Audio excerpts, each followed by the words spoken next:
Jy kan iets so positief sê soos wat jy wil, daar's altyd iemand wat hulle mond wil uitspoel, veral op sosiale media. Wat is jou gevoel en ervaring daarvan? Ek dink nie mense moet so baie omgee nie. Ons opinies oor staf hoef nie dieselfde te wees nie, maar tog is dit lekker vir ons om met mekaar te gesels as daar 'n raakpunt is of ons voel dieselfde oor iets.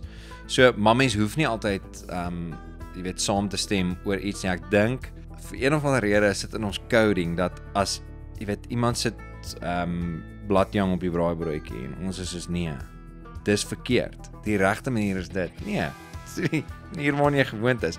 En ek dink daai ding ek dink ons kan daaraan werk, jy weet.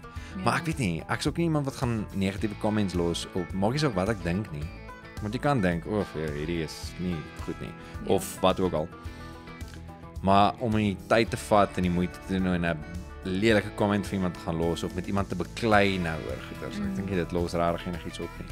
Maar ek dink dit gaan ook verander regtig nie, want jy het daai veiligheid van jy's nie daar nie. Jy's agter die skerm. Ja.